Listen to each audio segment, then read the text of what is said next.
defer you from taking Tai Chi. So, Baji, realizing that we don't know what we're doing, has decided to offer for 2 sessions in August. That would be on the 19th and the 26th of August. It's a Tuesday night.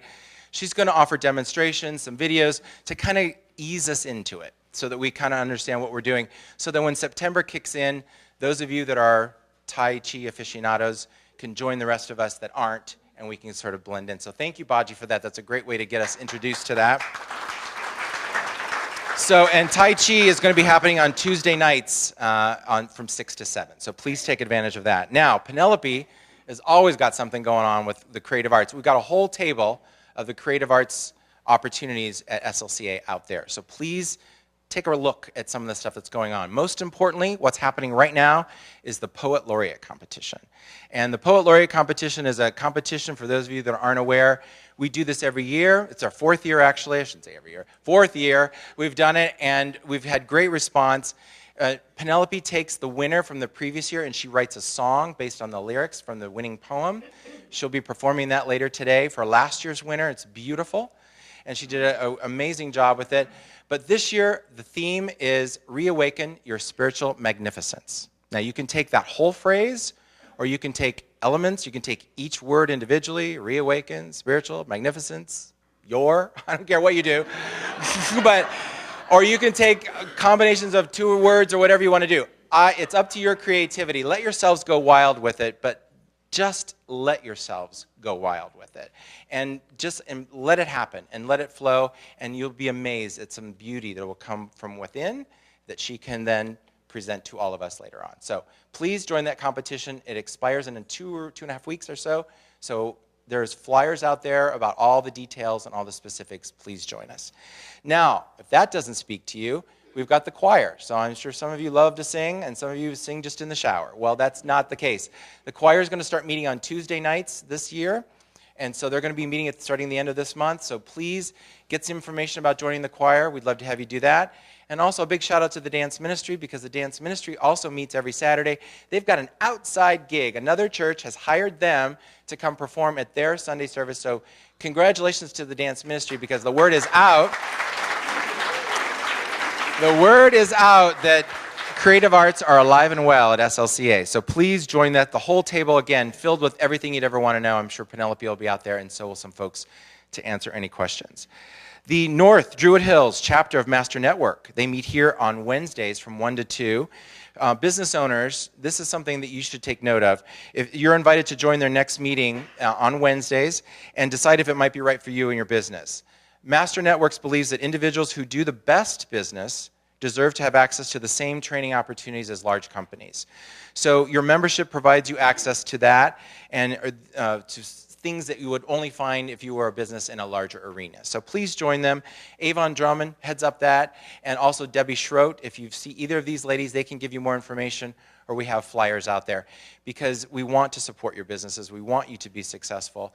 And in addition, thank you all for supporting the little A-frame sign out there with your business cards and all of your stuff. I love that you're putting your cards out there. I love it that it's up during the week, and people, when they come through the center, are walking around the board and finding different things of organizations and businesses and services that they can honor, because they want to honor you. So please keep that going. And also, if you've got events that you want to be sponsoring, put that on the other side of the board so that we can support you in the stuff that you do outside of here.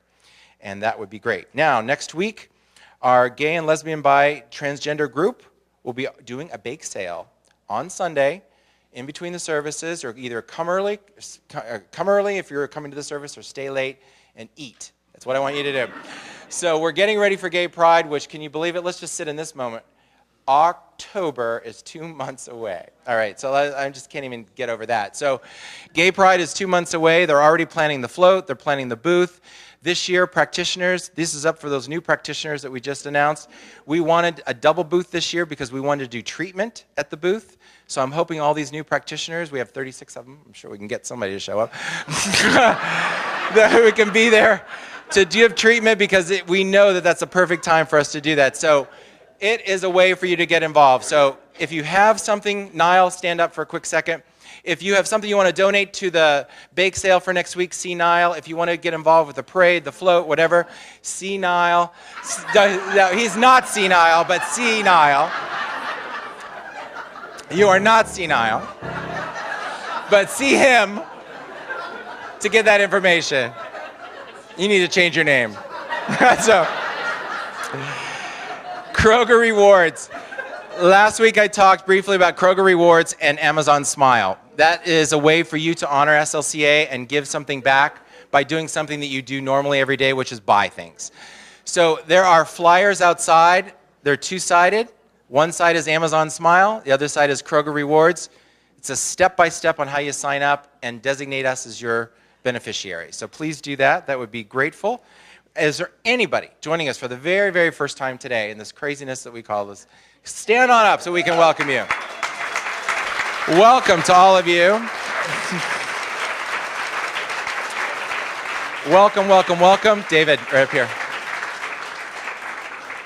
This is a gift from us to you. It's a special CD talk, especially selected for you from Reverend Dr. David Ault. You may take that and redeem it at our visitors' welcome table. We can give you some information about the center and also collect your information and keep in touch with you as we move forward. But thank you so much for joining us. We love having you here, and we'll hope to know we'll see you again in the very near future. If you could take this opportunity to shut off any cell phones you might have, I'd be grateful and appreciative. I love that you're honoring me by just going down and pretending to even look at them. I love it. Thank you so much. Have a great day and a blessed week.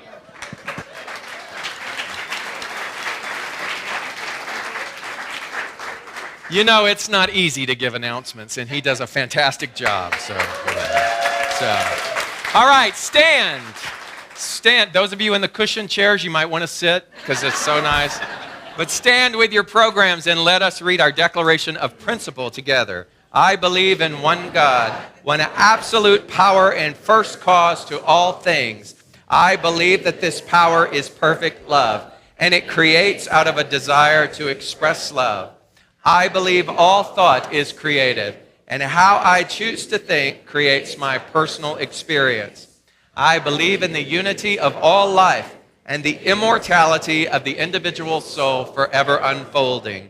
I believe in the eternal goodness, the eternal loving kindness, and the eternal givingness of God to all. Inside the program is the lyrics for this month for our song, I'm Choosing Heaven Today. I'm choosing heaven today.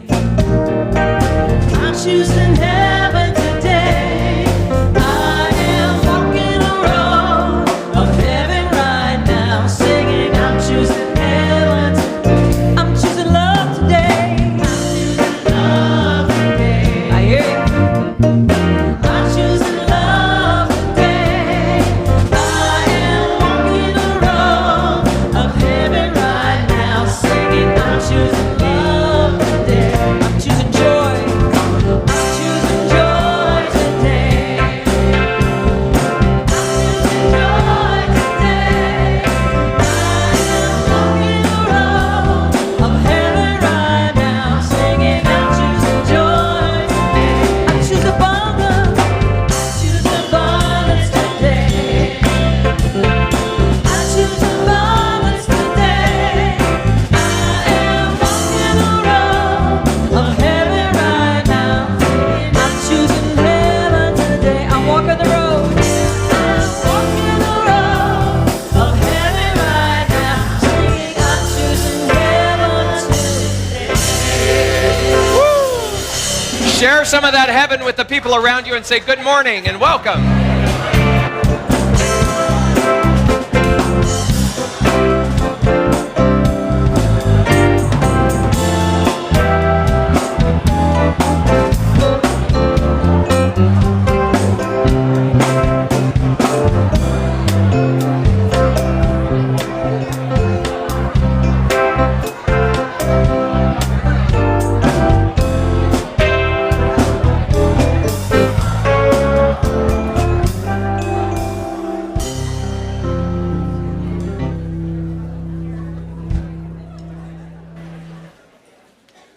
Wow, second week in a row, no empty chairs, full house again. All right. So, if you would, it's time for us to just settle in and relax and bring all of our awareness to this moment. So, I'm going to invite you to the best of your ability, to just put everything off of your lap and uncross your legs and arms as we prepare for our contemplative time, which this morning is going to be led by our own Reverend Avon Drummond.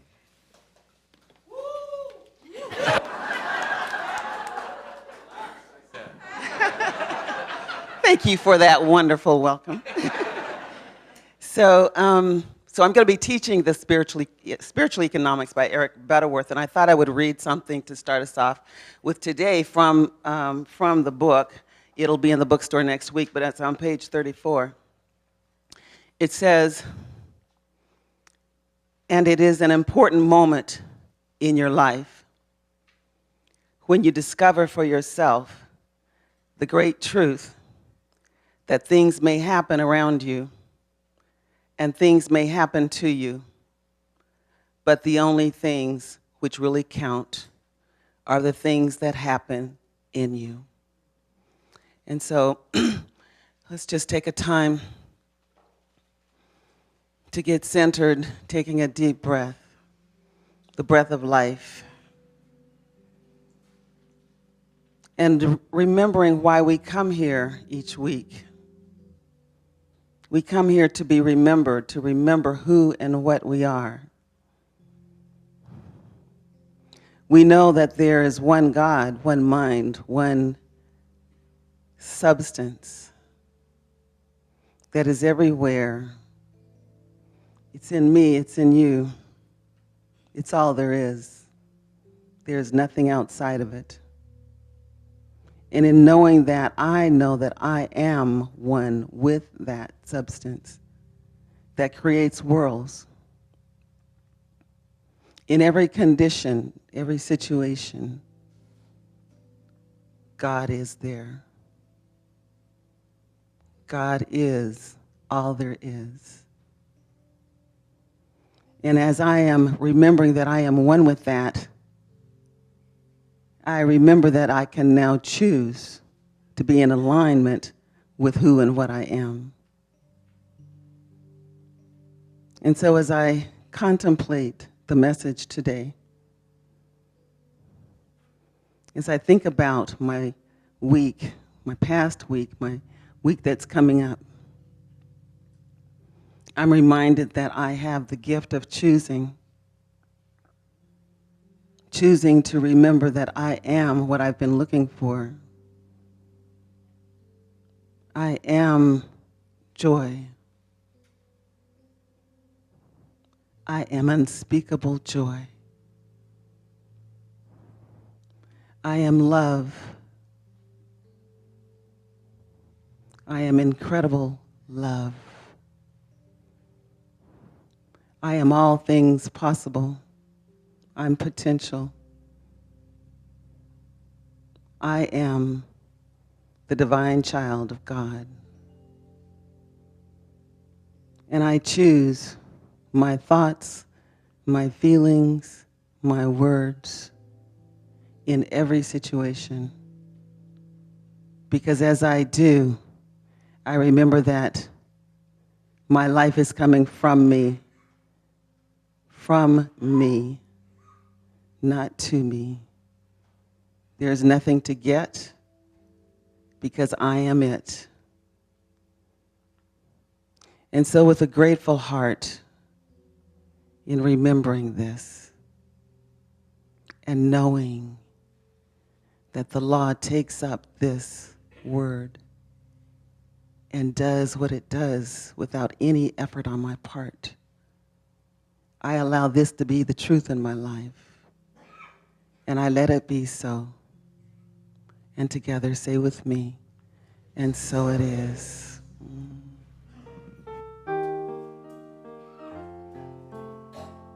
There is so much love. There is so much love. There is so much grace. There is so much grace. There is so much joy. There is so much joy. In this place. In this place. There are open hearts.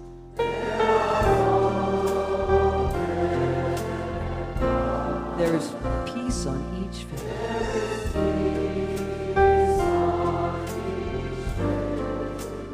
Spirit's with us now.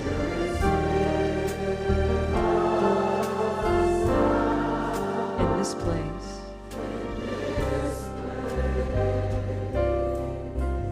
In this place.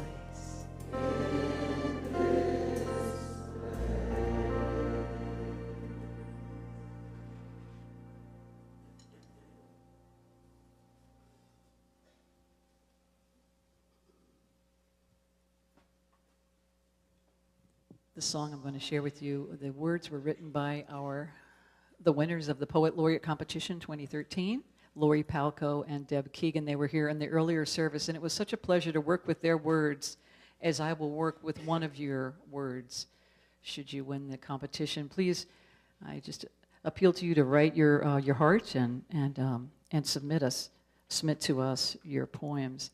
This is called Live Inspired. And it's beautiful.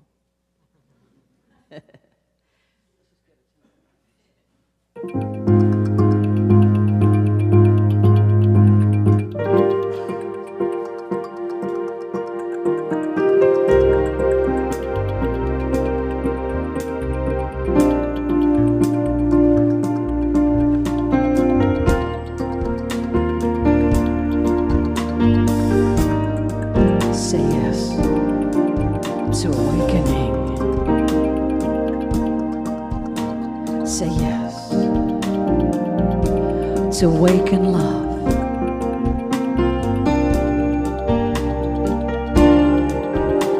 Say yes to being. Say yes to be loved. Say yes to expanding.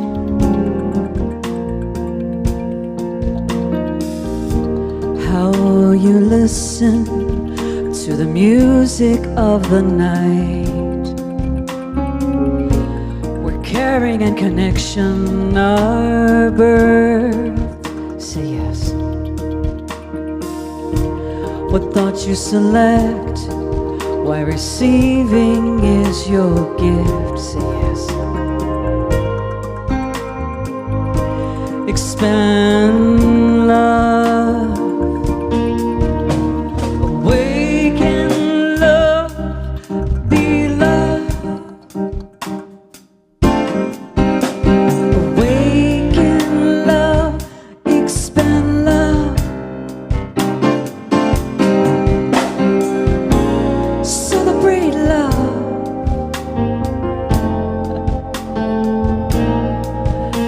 And live inspired.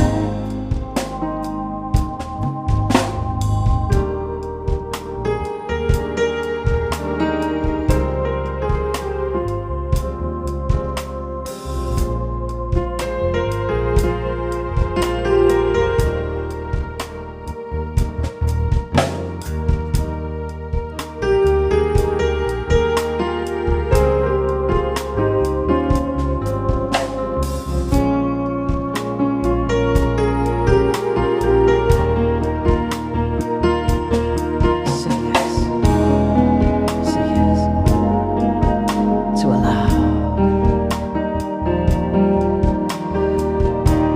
allow God's voice to quiet the noise. Say yes. Your story to transcend. Say yes. Permission to play large. Victory from beginning to end. Awaken love, be love. Awaken love, expand love. Celebrate love.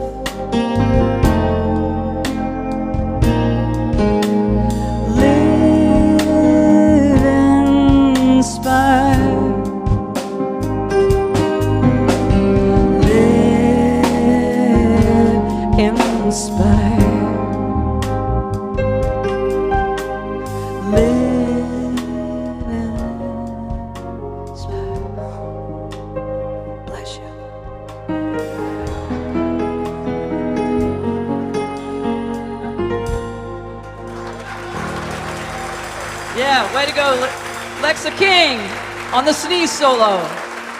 Yeah, thank you so much.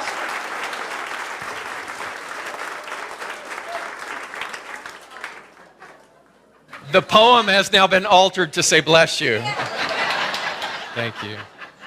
Beautiful job, Penelope. And yeah, wonderful. Wonderful. So we extend an invitation for you to explore your creativity. I would like to say that I know that Deb and Lori were in first service, but Tim Thomas was our first winner. Tim, stand. And Muna Schwarji was our other winner. And so you too can have your very own song. So thank you so much. I want to thank Muna Schwarji. Come here. Yesterday he helped facilitate a little bicycle outing, and all of the proceeds came to SLCA. I do want you to know, and I want you to explain to them a little bit about who you are, because they're now our upstairs leasing, and they have, tell them what you do on Wednesday and invite these people. Oh, well, thank you very much. We are a spiritual community that we teach primarily, our teachings come mainly from the Eastern tradition, and the core of what we teach is Eastern philosophy and meditation.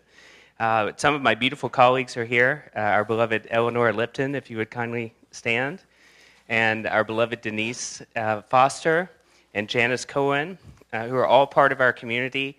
And we're so excited to be here. We have a variety of program offerings. We have meditation on Wednesday night. Denise has a class in intuitive and psychic development. Our beautiful Janice is a wonderful intuitive life coach and therapist. And Eleonora heads our yoga program. So we have a variety of offerings upstairs. If you look at templeoftheinnerself.org, it has our entire program schedule, and we're so delighted to share space with a like-minded community. I've been a part of this community for about 15 years now, and so for me, coming upstairs and moving in is like coming home, and it feels like home. So please come upstairs, visit us. We'd love to see you, and we thank you, Reverend David Ault, for creating this wonderful space, and David Aurelio for us to share this common mission of bringing light to the planet. Woof. Nice, thank you. I love it. You're going to be packed on Wednesday night, so you might have to move down here.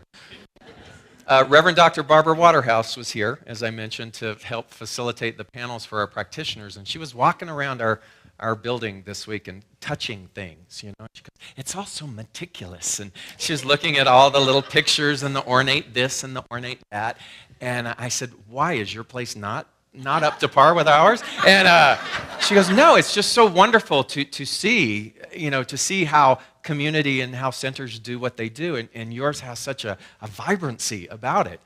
And so we were talking, and she was telling me that this week they have 2 memorials that are taking place, and I shared with her, I said, you know, likewise with us, we had a birth, and now we have 2 memorials that we are organizing, and she said, congratulations. And I said, what do you mean? She goes, you've established community. You know that when you have the benchmark of birth and the benchmark of death, that you have established community, that you have created family in a way that is insurmountable. And I thought about that, and I loved that. I loved the fact that what we have done, and let me see if I can explain this correctly. What we have done is we have established a new paradigm, a new culture, a culture of family, a culture of heart that embraces this philosophy and does so in a loving atmosphere where all are welcome. And as I thought about that and our teaching and the way in which we show up regularly and we take classes, and what is it that we're studying? What is it that we individually are cultivating in our own personal culture? And I came across this quote by the amazing philosopher Meister Eckhart, who said, God is not found in the soul by adding anything. God is not found in the soul by adding anything, but by a process of subtraction. Meaning all of the things, all of the barriers, all of the illusional ideas that have popped up in our awareness or that we have cultivated from, let's say, a culture that was less loving, a culture that was not necessarily the most enlightened, a culture that perhaps is unconscious, that we've cultivated ideas that have created barriers or fortresses or the need to protect us from something. And what we have done is we have blocked our natural state of being. And what we do is we don't come then to add anything, do we? What we come is to shed and strip away. We talk about the layering of the onion, the peeling away. We talk about the fact that we are sort of spiritual archaeologists, and that what we were actually doing is excavating or uncovering that which already exists inside of us. And I want you to hear that. I want you to always hear that, because wherever you go and whatever situation you find yourself in, what will it take for you to then tap into, in that moment, let's say that moment of chaos or that moment of discord, to tap in and say, there's nothing out there that I need, it's in here. Everything that I need is contained within me, because wherever I go and whatever I do, I am a vessel and an instrument for that which is intelligence, for that which is source, for that which we call God. God is not found in the soul by adding anything, but by a process of subtraction. And so today I was looking at the title of Spiritual Regeneration, and I was thinking of one of our beloved community members, Judy Frost, who made her transition last week. And Judy had been with this particular church, this center, for a long time, even when it was the Atlanta Church of Religious Science, right, Wayne? When Dr. Kennedy was her teacher and her tutelage, and she was just a stalwart of the community. In fact, when you talk to people this week, they said, if you really wanted a clear treatment, you would go to Judy, because Judy knew what she was doing. And what I love about this philosophy is that if we are in it long enough, then we don't look at things like birth and death as finality. Remember, we talked last week about artificial edges. We don't look at them as bookmarks per se, but we look at them as an event in just the ongoing eternality of life. So what I know about Judy right now is, first of all, she has shed whatever physical traps might have been her experience, and she is having a great time. In fact, her essence and her consciousness is here alive now. And I like to think of that as spiritual regeneration. But we don't even have to shed the physical body in order to have a regeneration.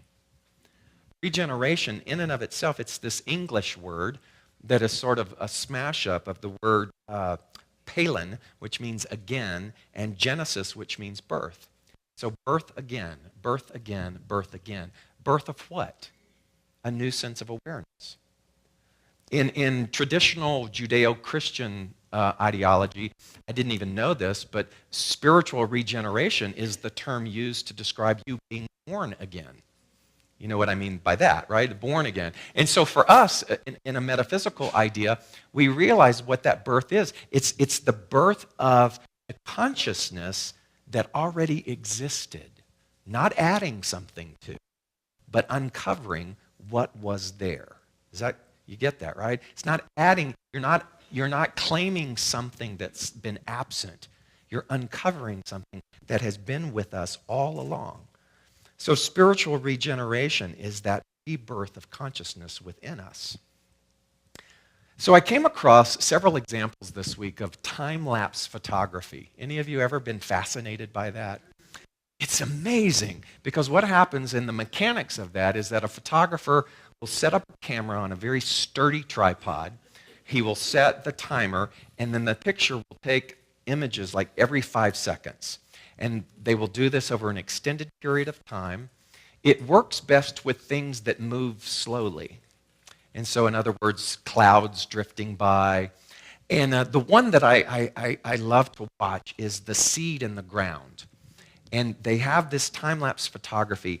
And what happens is that they take the thousands and thousands of images, and then they speed it up in whatever way that they do that.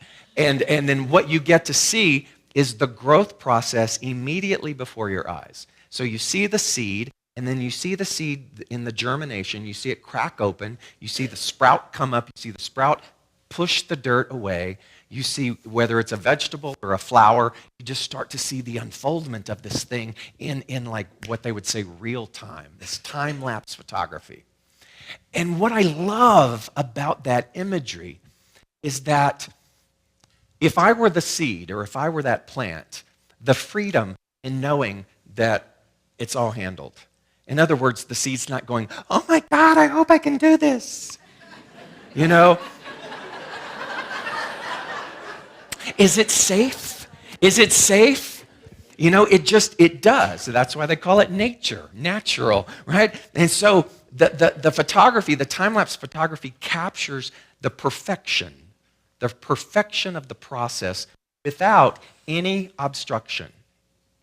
There's nothing that gets in the way of it. It just blossoms as it's supposed to blossom. And I thought, what if we had soul lapse photography?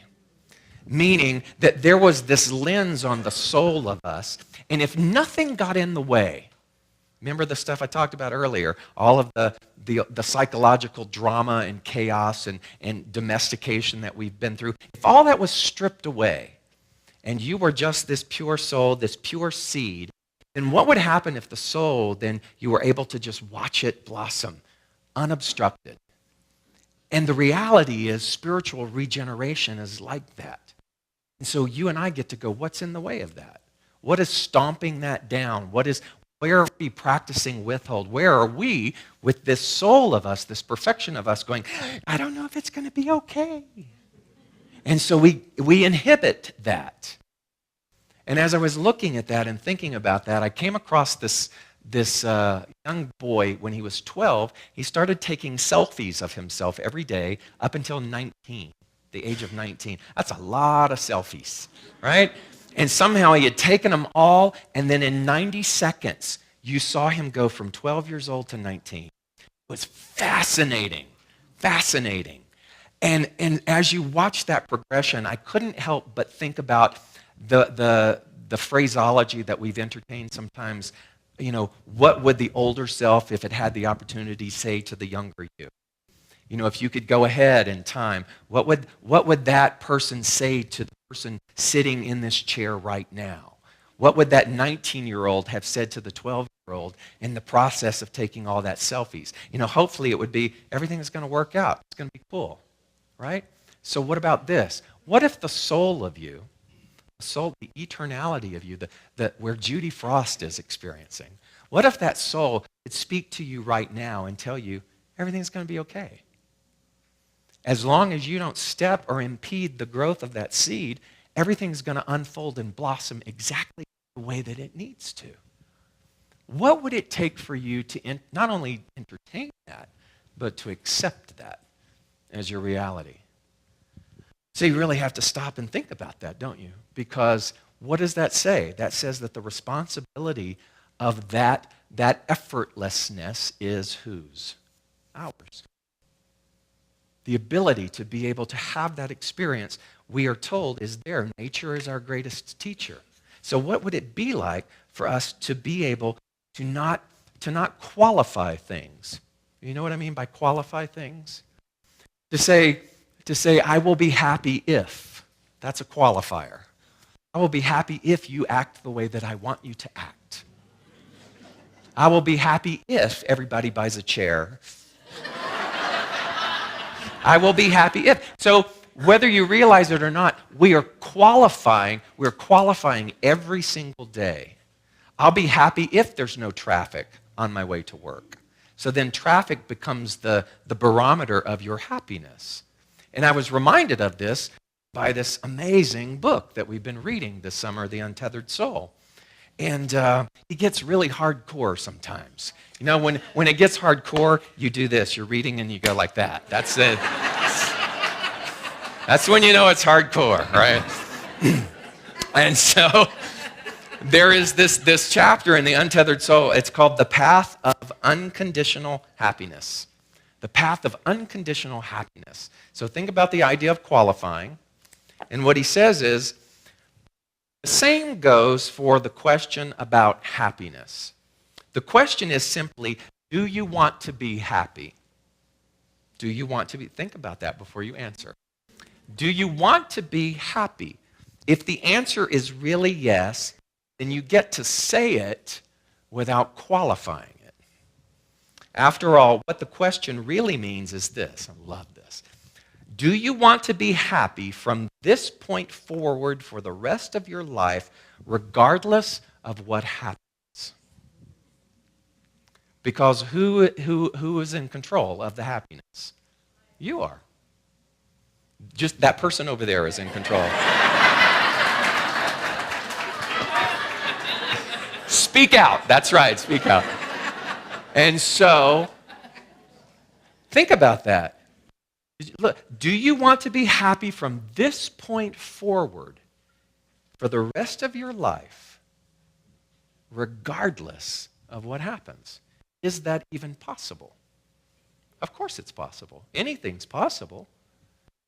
But do you choose that without qualifying it? So he goes on to say, now if you say yes, it might happen that your wife leaves you, or your husband dies, or the stock market crashes, or your car breaks down on an open highway at night. Those things might happen between now and the end of your life. But if you want to walk the highest spiritual path, then when you answer yes to that simple question, you must really mean it. No ifs, ands, or buts about it. It's not a question of whether your happiness is under your control. Of course it's under your control. It's just that you don't really mean it when you say you're willing to stay happy. You and I want to qualify it. And so when we start to look at that, and we look at spiritual regeneration, what I've come to realize is that to be authentic in my yes is a practice. And practice is predicated on moment. And moment is your sweet spot. Because the moment that the chaos is there, the moment that the traffic is there, the moment that the person leaves, the moment that something erupts that was unexpected, the moment that something rattles your soul, that's your sweet spot where you get to stop and you want to go, oh, here it is. This is the growth that everybody's been talking about. This is the opportunity. This is where I put this into practice, and this is where I prove that principle that all is God. Because unless those moments happen and you and I are aware of them, then again, it just becomes context that floats around in the cerebral and it doesn't mean anything. But as a culture,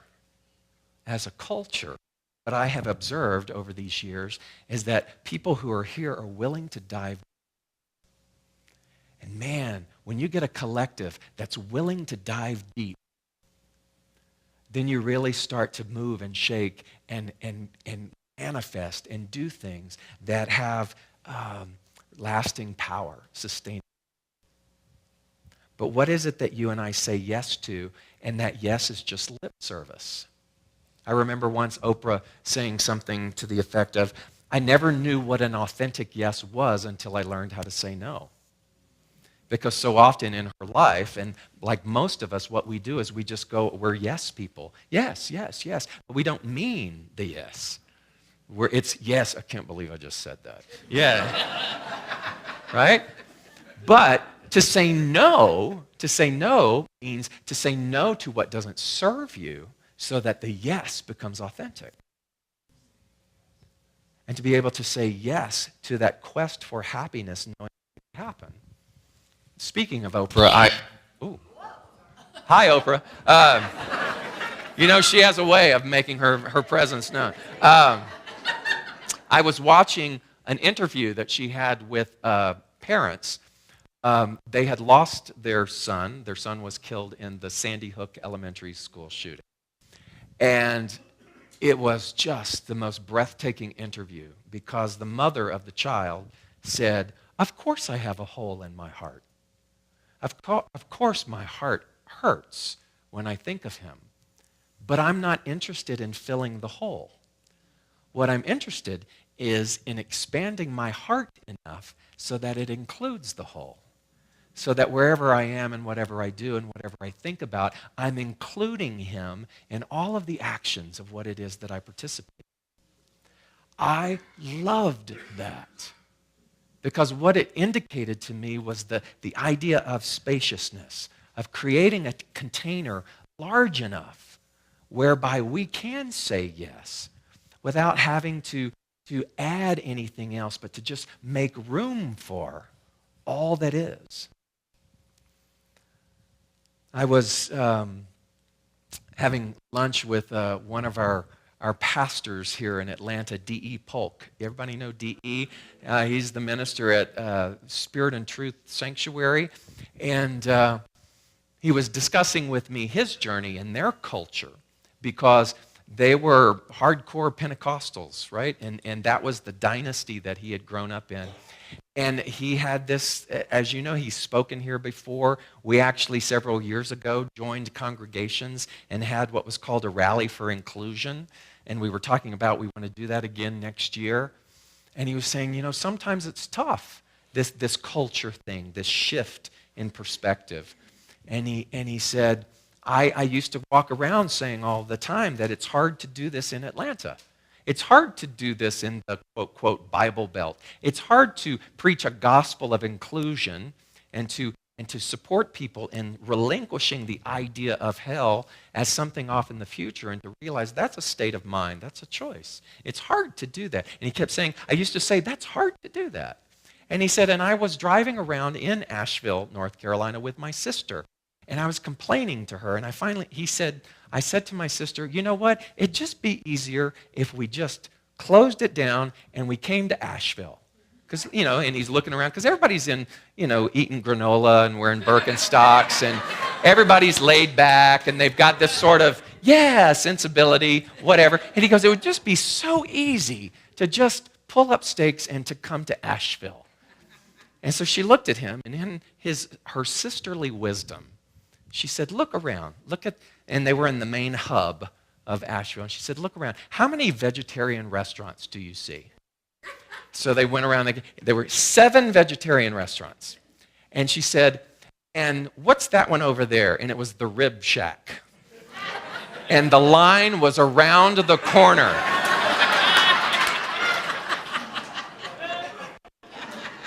And she said, so basically what you're saying is you want to come here and be another vegetarian restaurant. What if you honor who you are and you stay where you are and you allow those people who gravitate to your culture and what it is that you're trying to do, and not give up and move somewhere else where you think it's easier? And I said, I'm here for you. Your sister's a wise person. And we laughed about that. And I said, and I will tell you, D.E., I said, it gets to a point where when we stop saying that, that's not our truth anymore. And I remember when I moved from Los Angeles to Mobile, Alabama, all of my well-meaning Los Angelinos said, what are you doing?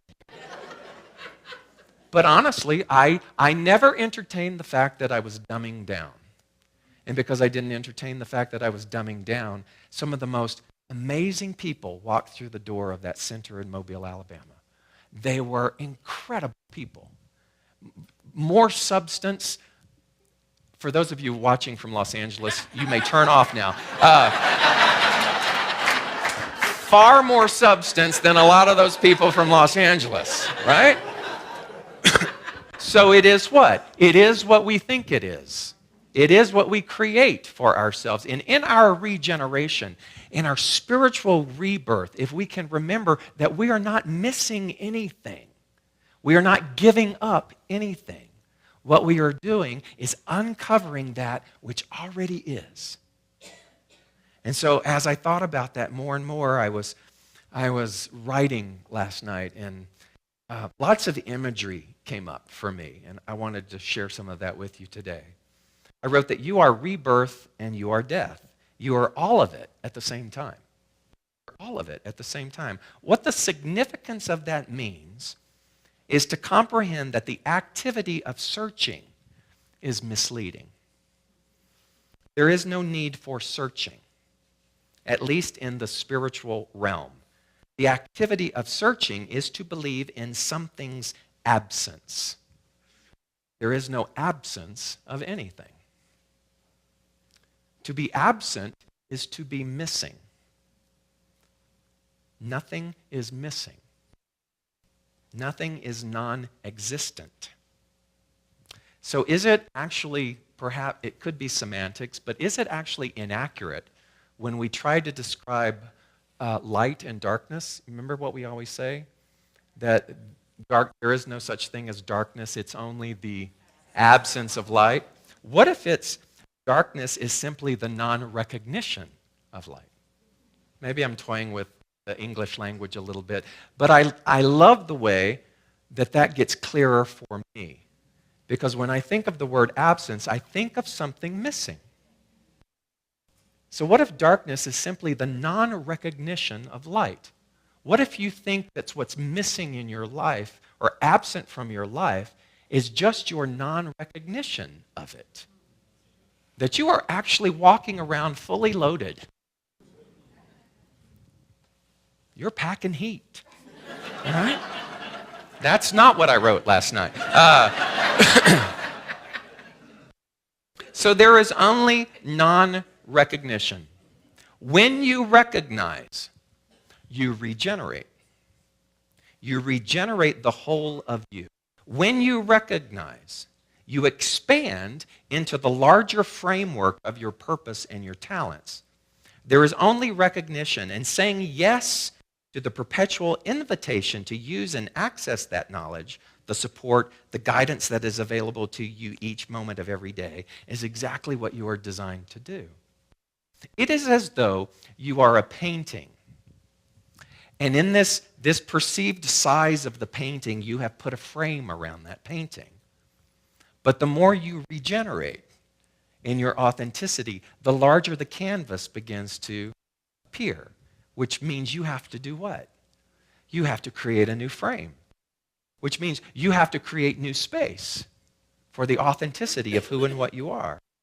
You become more spacious to house the ever-growing realization of you. There is no need for seeking with regard to fulfilling a goal to be whole.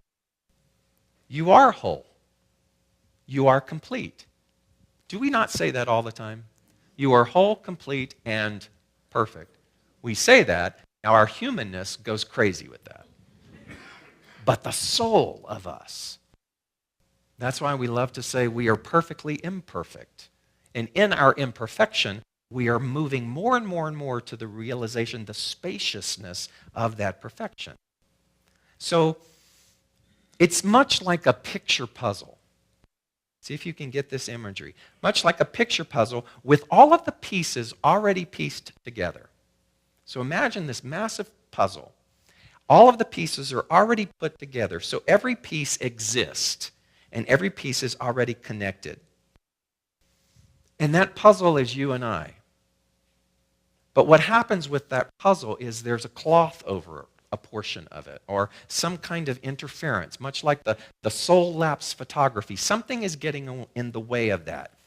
But if we remove the cloth or even scoot it over just a bit, you begin to see more and more of the panorama of you. That's spiritual regeneration.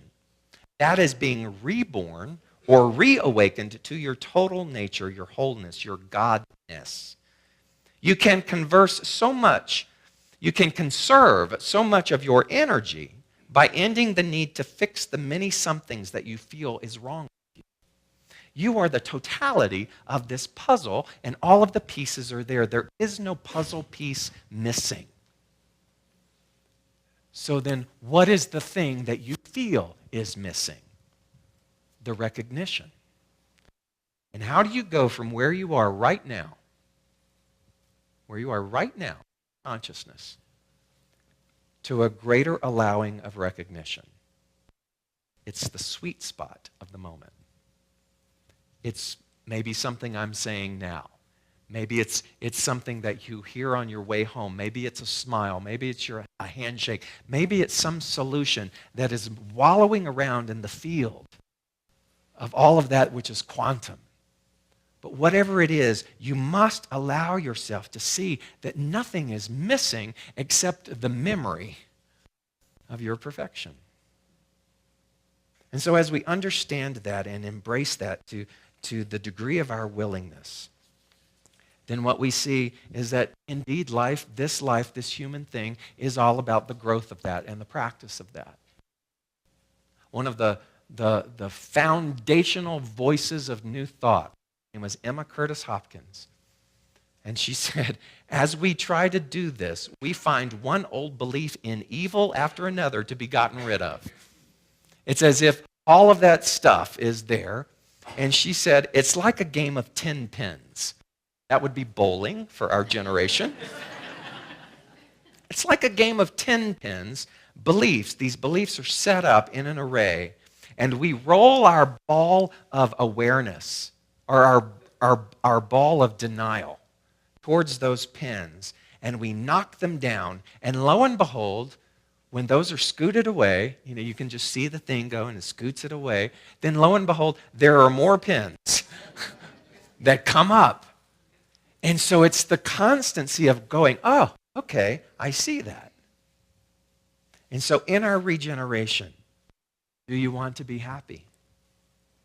In our regeneration, do you want to accept the fact that there is nothing about you that needs to be fixed? There's only more to be revealed.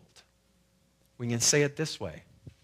There is nothing to be healed, only more to be revealed. Think about that. There is nothing to be healed, only more to be revealed. And what is it that is revealed? Is that you at your very core are whole, complete, and perfect. And so